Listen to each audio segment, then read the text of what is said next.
तो इस श्लोक में यमदूत कहते हैं तान ते वेदितुम इच्छामो। वेदितुम इच्छामो का मतलब है हम लोग जानना चाहते हैं। किनको? तान, उन को जानना चाहते हैं। विष्णुदूत वो नहीं जानते विष्णु कौन है, उसको नहीं जानते, विष्णु के दूत वो नहीं जानते। तो हम आपसे जानना चाहते हैं। क्यों? क्योंकि हमने उनसे जानने का प्रयास किया तो उन्होंने नहीं बताया। यदि लो मन से क्षमम, यदि आप हमें योग्य समझते हैं तो आप हम उनके बारे में जानना चाहते हैं। उन्होंने हमको नहीं बताया क्योंकि उन्होंने हमको योग्य नहीं समझा कि हम उनको जानने के योग्य हैं। तो उनकी बहुत इच्छा है जानने की। और जब वो आए, उन्होंने देखा यमदूतों ने, तो विष्णुदूतों से प्रश्न किया और बड़े अच्छे तरीके से प्रश्न किया कि आप लोग कौन हैं। सर्वे पद्म पला साक्षा, आप सभी के सब जो है नेत्र कमल के समान नेत्र हैं। पीत कौशे वाससा, पीत और रेशमी वस्त्र धारण किए हैं। किरीटिना कुंडलिनो, और मुकुट धारण किए हैं, कुंडल धारण किए हैं। लसत पुष्कर मालिना, और कमल के फूलों की माला धारण किए हैं। सर्वे नूतन वैसा, और सब के सब जो है नवीन अवस्था वाले हैं। सर्वे चारु चतुर्भुजा, और सुंदर चार भुजाओं वाले सभी हैं। धनुर्निसंगासी गदा शंख चक्रम मुजस्रिया। तो मतलब पूरा वर्णन कर रहे हैं और बड़े आदरपूर्वक वर्णन कर रहे हैं। दिशोभिति मेरा लोका, और अपने प्रकाश से जो है सब दिशाओं का अंधकार दूर कर रहे हैं। कुर्वतंतः स्वेन तेजसा किमर्थम धर्मपालस्य किंकरान्नो निषेधत। तो बहुत अच्छी प्रकार से प्रश्न किया, बहुत आदरपूर्वक प्रश्न किया। ऐसे नहीं किया कि तुम कौन हो, तुम कहाँ से आ गए हैं, नहीं। उन्होंने बहुत आदरपूर्वक प्रश्न किया, है ना। और ये कहा किमर्थम धर्मपालस्य किंकरान्नो निषेधत, किस कारण से आप धर्मपाल के हम सेवकों को मना कर रहे हैं। तो यमदूतों की जितनी जो है समझ है वो उतनी ही है कि धर्मराज से ऊपर कोई शासन नहीं है। वो इतने जानते हैं कि जो धर्मराज हैं तो उनके ऊपर कोई शासन नहीं है, और ना उन्होंने कुछ देखा है और ना जानते हैं। और जब पूछ रहे हैं कि आप लोग कौन हैं, तो इन्होंने कुछ बताया नहीं, विष्णुदूतों ने बताया नहीं, तो समझे कि हम लोग जो है योग्य ही नहीं हैं कि ये हमें बताएं। तो उन्होंने जो है केवल यही कहा कि ये अजामिल जो है नरक में नहीं जाएगा, और भगवान नारायण का नाम लिया। तो वो नहीं समझ पाए कि नारायण कौन है, वास्तव में कोई नारायण पुरुष हैं क्या। क्योंकि उन्होंने तो यही उत्तर दिया था विष्णुदूतों को जितना वो जानते हैं।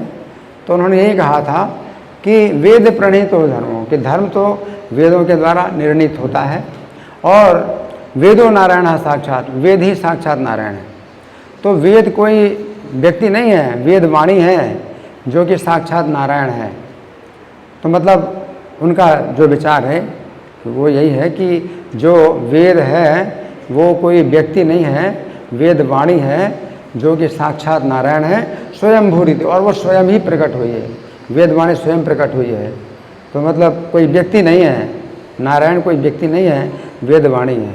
और वेदों को किसी ने बोला हो तो ये भी नहीं जानते वेदों को किसी ने बोला है। स्वयं भूरित सूत्र में वेद अपने आप प्रकट हुए हैं, तो वेदों के ऊपर कोई है ही नहीं। तो इनकी जो समझ है वो केवल इतनी है, आप लोग कौन हैं, है ना। तो फिर ये पूछते हैं कि आप लोग कौन हैं, आप क्या हो सकते हैं। तो पूछते हैं किम देवा उपदेवा वाह, आप देवता हैं या उपदेवता हैं। किम यूयम किम सिद्ध सप्तमा, अथवा आप सिद्धों में सबसे श्रेष्ठ सिद्ध सप्तम है। तो सिद्ध का मतलब पूर्ण, और सिद्धतर का मतलब पूर्णतर, और सिद्धतम का मतलब पूर्णतम, मतलब श्रेष्ठ पूर्णतम आप ही हैं। क्योंकि आपका वेशभूषा, आपका जो आकृति, आपका जो रूप है, ये ऐसा लग रहा है। तो वो जानना चाहते हैं लेकिन वो जान नहीं पाए उनके बारे में, और विष्णुदूतों ने पूरा ज्ञान दिया भी नहीं। क्योंकि उस समय जो विषय था कुछ दूसरा ही था कि अजामिल को जो है ये नरक ले जाना चाहते हैं। तो विष्णुदूतों ने इस विषय को जो है फिर लिया ही नहीं कि मतलब हम कौन हैं, और यमराज जो है कितने नीचे हैं, और हमारा स्तर कितना ऊंचा है, और हमसे भी ऊपर कौन है, वो भगवान नारायण है। तो यमदूत जानते ही नहीं।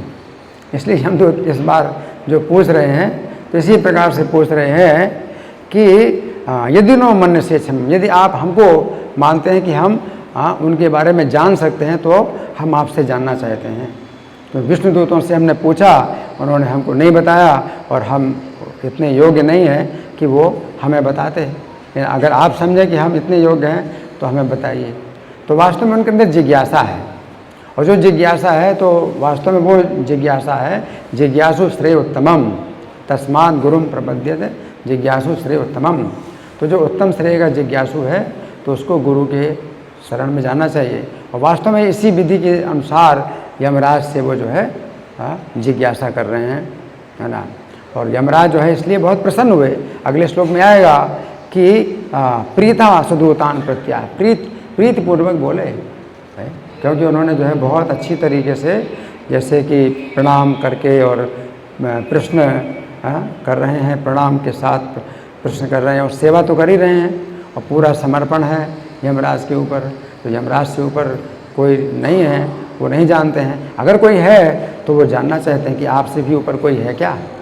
उसी प्रकार नारद जी ने प्रश्न किया ब्रह्मा जी से कि हम तो यही जानते हैं कि आप ही सबसे ऊपर हैं, लेकिन आप ध्यान कर रहे हैं किसी का तो हमें लगता है कि आपसे ऊपर कोई है, तो आपसे भी ऊपर कोई है क्या।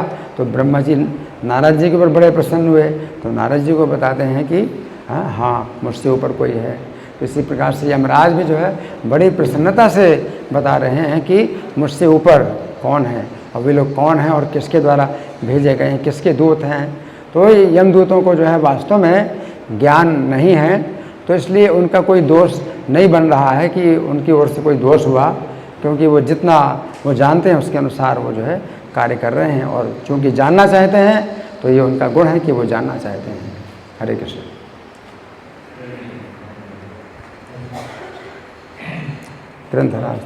ग्रंथराज श्रीमद् भागवतम की जय, श्रील प्रभुपाद की जय।